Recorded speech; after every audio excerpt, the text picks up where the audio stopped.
Okay, friends, today we discuss in the topic that is the solid state. The next article and is nothing but the defects in crystal lattice. Yeah, you can say the crystal defects. Yeah, that are also called as the imperfections in crystals. Okay, so what is the meaning of the defects? See, first one, defects म्हणजे काय तर थोडक्यात आपण त्या क्रिस्टलमध्ये असलेली deficiency किंवा आपण कमतरता म्हणूया. लक्षात घ्या, एक एक्झाम्पल देतो तुम्हाला. फिजिक्समध्ये तुम्हाला कदाचित मास डिफेक्ट हे झालेलं आहे, आठवतंय का बघा पाहिजे तर.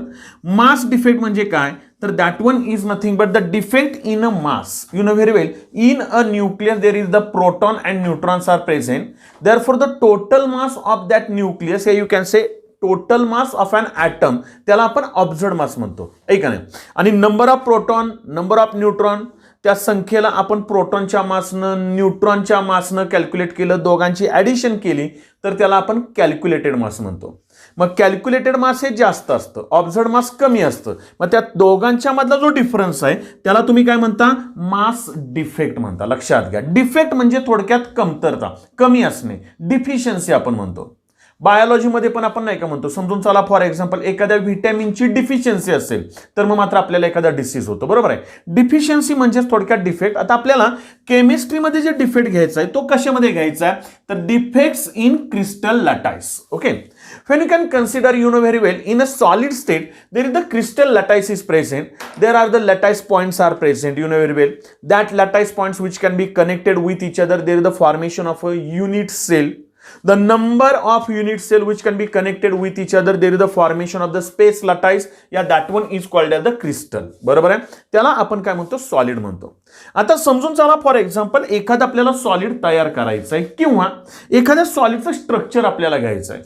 तर त्या सॉलिडचं स्ट्रक्चर तयार होत असताना जर चुकून त्याच्यामध्ये काही कमतरता राहिली, काही डिफिशियन्सी राहिली तर त्याला म्हणायचं डिफेक्ट म्हणायचं. लक्षात घ्या. When you can consider in crystalline solid, you know very well, in crystalline solid what happens here, there are the number of the particles which can be connected with each other in a regular pattern. बरोबर आहे, म्हणजे आपल्याला माहिती आहे एका ठरलेल्या pattern नुसारच समजून चला ती पार्टिकल्स त्या क्रिस्टल लॅटाइस मध्ये काय असणार आहेत बाळांनो, अशी प्रेझेंट असणार आहेत. लक्षात घ्या. आता याच्यामध्ये आपल्याला माहिती आहे, समजून चला आपण हे घेतलेलं आहे, सगळं झालेलं आहे आपल्याला, बरोबर. आता याच्यामध्ये कदाचित असं झालं की एखादं पार्टिकल इथलं समजून चला कमी आहे, मी काय म्हटलं लक्षात घ्या, म्हणजे हे पार्टिकल जर इथं नसेल तर इथं व्हॅकन्सी क्रिएट झाली ना, एक असं होल तयार झालं, बरोबर आहे. असं जर का ऍक्च्युली त्याची पार्टिकलची अरेंजमेंट पाहिजे, रेग्युलर अरेंजमेंट पाहिजे, पण काही कारणामुळं इथलं एक पार्टिकल गायब झालं आपलं, असं जर झालं तर मात्र याला म्हणायचं डिफेक्ट. म्हणजे what is the defects? See first one, the defects in crystal lattice या imperfection in crystal lattice that are nothing but the defects is a irregularities, what I say, irregularities of a constituent particles in a given solid. लक्षात घ्या, म्हणजे कन्स्टिट्युएंट पार्टिकलची एक regularity पाहिजे होती, पण चुकून त्याच्यामुळं कशामुळं तरी कोणत्याही कारणामुळं इररेग्युलरिटी आली, तर that one is nothing but the irregularities which can be observed because of that constituent particles in a given crystal, it is called as a defect. Yeah, that one is called as the defects in crystal lattice. Okay, मग defects हे नेमके कसे तयार होतात तर समजून चला for example actually ज्यावेळेस एखादं सॉलिड आपण तयार करतो प्रॅक्टिकलच्या वेळेस, त्यावेळेस क्रिस्टलायझेशन ही प्रोसेस केली जाते, बरोबर आहे. क्रिस्टलायझेशन म्हणजे आपल्याला माहिती आहे that one is nothing but you can form the crystals of a given solid. मग हे क्रिस्टलायझेशन करत असताना म्हणजे उदाहरणार्थ समजा एखादा सबस्टन्स लिक्विड स्टेटमध्ये आणि त्याचं टेम्परेचर हळूहळू आपल्याला कमी करायचं, बरोबर आहे. म्हणजे टेम्परेचर कमी झालं की काय होईल, त्याचं क्रिस्टल्स तयार होतील. हे क्रिस्टलायझेशन करत असताना जर का तुम्ही एकदम फास्ट हिटिंग दिलं, the fast rate of crystallization which can be carried out at that time, the defects in that crystal can be observed. And when you can consider the crystallization process can be carried out a slower rate, at that time the defects are minimized. एक example देतो, समजून चला for example तुम्हाला प्रॅक्टिकलला preparation of phthalic anhydride from phthalic acid किंवा activity आहे बघा, ती थॅलिक अनहायड्राइड तयार करायचं. चायना डिशमध्ये असं थॅलिक ऍसिड घ्यायचं, आठवतंय का बघा, वर फिल्टर पेपर ठेवायचा, त्याच्यावर असं एक आपण हे ठेवायचं आहे, बरोबर आहे. ती सेल्फ फनेल ठेवायचं, वर असा कॉटन लावायचा आणि त्या फिल्टर पेपरला छोटासा होल पाडायचा आणि तुम्ही हिटिंग देता. त्यानंतर हळूहळू हिटिंग दिल्यानंतर त्या थॅलिक ॲसिडमधलं पाणी निघून जातं आणि वर आपल्याला छानपैकी असे निडल शेप थॅलिक अनहायड्राइड मिळतं. हे जर का हिटिंग तुम्ही फास्ट दिलं, एकदम 2-3 बर्नर लावले, लक्षात घ्या, तर मग मात्र थॅलिक अनहायड्राइड तयार होणार आहे का नाही, ते एवढं आपल्याला चांगलं मिळत नाही. म्हणजे त्याच्यामध्ये डिफेक्ट्स जास्त येतील, थोडक्यात डिफिशियन्सी येईल. आणि ते जर स्लोवर रेटला घेतलं तर मात्र थॅलिक अनहायड्राइड आपलं चांगले क्रिस्टल्स आपल्याला मिळतात, आपल्याला प्रॅक्टिकल केलेलं समाधान मिळतं. थोडक्यात काय, तर crystallization process which can be carried out at a slower rate, at that time defects are minimized, and if it can be carried out, that is the crystallization can be carried out at a faster rate, at that time the defects can be observed at a greater extent. लक्ष देत आहे का बघा. तसंच आपण आणखीन एक गोष्ट लक्षात घ्या, ऍक्च्युली कोणतंही सॉलिड घ्या, इट इज नॉट 100% प्युअर. या you can say here it is not 100, there is a no any defect can be present in that given solid, असं होऊ शकत नाही, थोडं तरी डिफेक्टिव्ह असणार आहे. पण जर का तुम्ही 0 ॲब्सोल्यूटला, म्हणजेच when you can consider the 0 kelvin, at this temperature you can carried out the crystallization process at this temperature, the given solid is a pure one, but above this temperature the given solid can be having some defects. त्याच्यामध्ये थोडे थोडे आपल्याला defects मिळतील. पण तरी देखील जरी defects आपल्याला दिसले, लक्षात घ्या बाळांनो, तरी देखील त्या सॉलिड मधली इलेक्ट्रिकल न्यूट्रॅलिटी ही मेंटेन केलीच जाते. म्हणजे when you can consider here the defects can be observed in a given solid, at that time the electrical neutrality does not change. लक्षात घ्या, म्हणजे असं कधी होत नाही की डिफेक्ट आहे म्हणून एखाद्याला पॉझिटिव्ह चार्ज मिळाला, निगेटिव्ह चार्ज मिळाला, किंवा इलेक्ट्रिकली समजून चला फॉर एक्झाम्पल ते कंडक्टर नॉन कंडक्टर, असं कधी होत नाही. इलेक्ट्रिकल न्यूट्रॅलिटी काय केली जाते, मेंटेन केली जाते. त्याला आपण काय म्हणतो, डिफेक्ट्स म्हणतो. ओके, म्हणजे डिफेक्ट्सची पहिल्यांदा आपल्याला डेफिनेशन क्लिअर झाली. when you can consider for our syllabus, the defects can be classified into 3 main types. Which are that one? Number first one is nothing but the point defect. Second one is nothing but the line defect, and third one is nothing but the plane defect.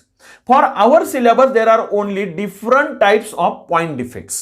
आता point defect म्हणजे काय, तर point defect is a defect which can be carried out at a specific lattice point. एक साधं example देतो म्हणजे तुमच्या लक्षात येईल बघा, एकदम सुचलं म्हणून बोलतो फटकन.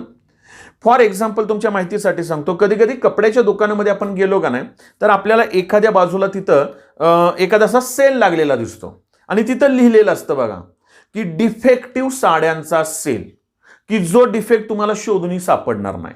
म्हणजे एखादी साडी चांगली असते, खूप चांगल्या किमतीची साडी असते, पण समवॉट डिफेक्ट इज देअर, थोडासा काहीतरी प्रॉब्लेम असतो. मग असा डिफेक्टिव्ह साड्यांचा असेल, समजून चला फॉर एक्झाम्पल एखादी साडी छान आहे पण कुठंतरी एखाद्या ठिकाणी होल पडलेला आहे, एकदम छोटंसं असं होल पडलंय, असं जर असेल, थोडक्यात आपल्या केमिस्ट्रीमध्ये द्यायचं आहे तर काय साडीचं एक्झाम्पल नाही द्यायचं आपल्याला युनिट सेलचं एक्झाम्पल द्यायचं आहे. लक्षात घ्या. आणि युनिट सेलला काय असतात, लॅटाईस पॉइंट्स असतात. त्या लॅटाईस पॉइंटमध्ये कुठं जर का समजून चला डिफेक्ट असेल तर मग मात्र त्याला म्हणायचं पॉइंट डिफेक्ट. लक्षात घ्या. The point defect which can be observed at a respective lattice point in a given unit cell, at the time it is called as the point defect. Okay. Line defect म्हणजे काय, तर example परत एकदा साडीचं घेतो. समजून चला ती साडी खूप छान आहे परंतु इथून तिथून असं एक सूत पूर्णपणे एक धागा निघालेला असतो बघा. लक्षात येते का बघा, पूर्ण असं एक धागा, एक लाईन पूर्णपणे जर गेली असेल तर मग मात्र तिथं डिफेक्ट आला. त्या डिफेक्टला थोडक्यात काय म्हणायचं, लाईन डिफेक्ट. म्हणजेच काय होईल, तर एखादं तुम्ही सॉलिड घेतलं तर त्याच्यातल्या एका लाईन मधले सगळे ऍटम्स काय होतील, डिसअपिअर होतील, म्हणजे त्याला म्हणायचं लाईन डिफेक्ट. लक्षात आलं. म्हणजे for our syllabus there is the point defect, line defect and plane defect. आता प्लेन डिफेक्ट मध्ये आपल्याला काही जास्त जायचं नाहीये, पण आपल्या सिलेबसला फक्त एक आहे and that one is nothing but the point defect. Okay. See first one, the point defect again classified into 3 types. तुम्ही हा जर चार्ट बनवला ना आणि नंतर जर त्याचा थोडा स्टडी केला तर बाळांनो सोपं जाईल असं मला वाटतंय. त्यातूनही तुम्हाला आणखी सोपं कसं तुमच्या पद्धतीनं करा. ओके. आता पॉइंट डिफेक्ट मध्ये पहिला टाइप काय, तर it is nothing but the stoichiometric point defect. Stoichiometric point defect म्हणजे काय, आता सेकंड आणखीन एक इथं दिलाय बघा, it is nothing but the non stoichiometric point defect. आपण प्रत्येकाचं एक्सप्लेनेशन घेणार आहे. ओके, पण see one by one. Stoichiometry म्हणजे तात्पुरतं एक क्लिअर करतो तुम्हाला की suppose for example when can consider here the nickel oxide which can be having the formula NiO.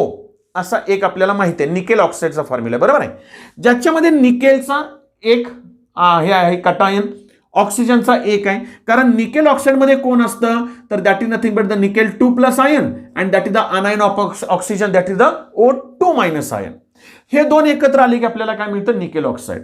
म्हणजे याच्यामध्ये याचा 1:1 असा रेशो आहे, लक्षात घ्या. त्याची स्टाइचियोमेट्री का नाही ती व्यवस्थित मेंटेन केलेली आहे. उदाहरणार्थ NaCl घेतलं, Na एक वेळा, Cl एक वेळा, लक्षात घ्या. समजून चला फॉर एक्झाम्पल कुठलंही घ्या, जनरली आपण जे सगळी केमिकल्स लिहितो का नाही ती स्टाइचियोमेट्रिक मध्ये लिहितो.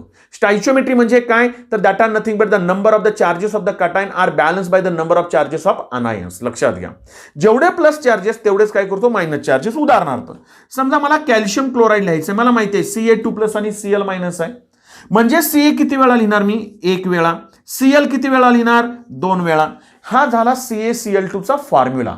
दिस one it can be maintain the stoichiometry. म्हणजे याच्यामध्ये बरोबर त्यांची स्टाइचियोमेट्री काय झाली तर मेंटेन झालेली आहे. म्हणजे that are nothing but the number of the positive charges are equal to the number of negative charges. याच्यावर 2+ आहे, ह्या दोघांची मिळून बाळांनो 2-, म्हणून कॅल्शियम क्लोराईड झालं. असं जर झालं तर त्याला म्हणायचं स्टाइचियोमेट्रिक पॉइंट डिफेक्ट्स. त्याच्यामध्ये काय आहेत. Okay, number next non stoichiometric point defects. हा पण नंतर घेऊया. नॉन स्टाइचियोमेट्रिक म्हणजे काय तर काही वेळा, आता याचा पण एक्सप्लेन करणार आहे त्यावेळेस आणखी डिटेलमध्ये जाईल, पण तात्पुरती आयडिया देतो. काही वेळा काय होतं, आता निकेल ऑक्साईड आहे, एक निकेल 2+, एक ऑक्सिजन 2-, निकेल ऑक्साईड तयार झालं 1:1. पण एखाद्या वेळेस कदाचित असं होऊ शकतं की निकेल आहे ना हा 0.97 आणि ऑक्सिजन एक वेळा. इथं मात्र थोडंसं स्टाइचियोमेट्री बिघडली, लक्षात घ्या. यांचं 1:1 च्या ऐवजी हा थोडासा कमी आला. म्हणजे याचे जर 0.97 मोल्स असतील तर ऑक्सिजनचा 1 मोल असणार आहे. थोडी स्टाइचियोमेट्री बिघडली ना तर त्याला म्हणायचं नॉन स्टाइचियोमेट्रिक पॉइंट डिफेक्ट्स. का तसं होतं ते आपण इथं क्लिअर करणार आहे. ओके, म्हणजे when you can consider the point defects can be classified into first one stoichiometric point defects in which you can define the maintaining the stoichiometry of that cation and anion. Non-stoichiometric point defects that are nothing but the ratio of that cation and anion which cannot having a stoichiometry. They can be having some difference like in this way. And third one, that is the impurity defect. Impurity defect is nothing but the defect which can be observed in a metal alloys. लक्षात घ्या, आपल्याला माहिती आहे impurity जर आली तर त्या डिफेक्टला काय म्हणायचं इम्प्युरिटी डिफेक्ट. म्हणजे सुरुवातीला बाळांनो आपण काय केलं तर डेफिनिशन ऑफ डिफेक्ट हा एक पॉइंट क्लिअर करा. It is nothing but the irregularities in a constituent particles of a given solid is called as the defect. Okay, number next काय केलं डिफेक्टचे 3 types, point defect, line defect, plane defect. Point डिफेक्टचे परत 3 types, stoichiometric point defect, non stoichiometric point defect and impurity defects. लिहिताना मी खालीवर जरी लिहिलंय मी पुस्तकाप्रमाणे केलं, आपल्याला जसं जमेल तसं करायचं. ओके, आता स्टाइचियोमेट्रिक डिफेक्ट मध्ये परत 4 टाइप्स आहेत, इम्प्युरिटी डिफेक्ट मध्ये परत 2 टाइप्स आहेत आणि नॉन स्टाइचियोमेट्रिक डिफेक्ट्स मध्ये परत 2 टाइप्स आहेत. म्हणजे याप्रमाणे हे आर्टिकल आपल्याला क्लिअर करायचं आहे. आता स्टाइचियोमेट्रिक डिफेक्ट मध्ये काय तर that one is nothing but number first one is the vacancy defect. Second one is nothing but the self interstitial defect. याच्यामध्ये परत आणखी 2 प्रकार आहेत, लक्षात घ्या, ते आपण त्यावेळेस क्लिअर करूया. सगळ्यात महत्वाचा हा आहे that one is nothing but the Schottky defect. आपण सगळं एक्सप्लेन करणार आहे पण फक्त तुम्हाला एक हिंट देतोय. स्कॉटकी डिफेक्ट म्हटलं ना की एकच गोष्ट लक्षात ठेवायची की this defect can be observed in a ionic compounds. लक्षात येतंय का बघा, Schottky defect is a defect is observed in ionic compounds that are nothing but the compounds in positive and negative ions are formed. ज्याच्यामध्ये ionic character जास्त आहे ना त्याच्यामध्ये तुम्हाला स्कॉटकी डिफेक्ट मिळणार आहे, लक्षात घ्या. Number next one is the Frenkel defect.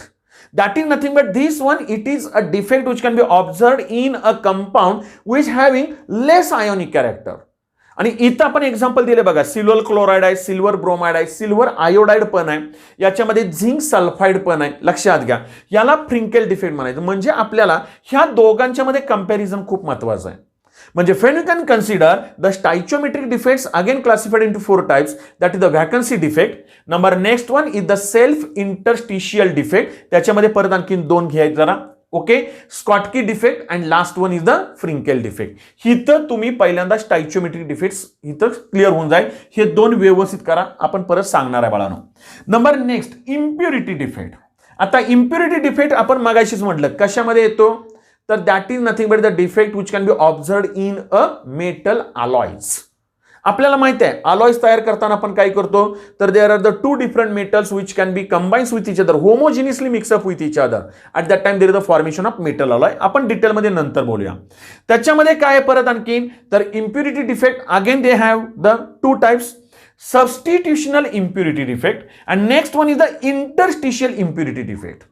Substitutional म्हटलं की आपल्या लक्षात आलं पाहिजे ऑर्गॅनिक मध्ये सबस्टिट्यूशन रिएक्शन, डिस्प्लेसमेंट म्हणजे इथं कोण नाही कोणाला तरी ढकलणार आहे. म्हणजे त्याच्यामध्ये 2 टाइप कसे आहेत, तर solid solution of metals that are the alloys. Alloys आपण तयार करणार आहे त्यावेळेस एका इलेमेंटला दुसरा इलेमेंट ढकलणार आहे, त्याला इज सबस्टिट्युशनल. हा एक आहे.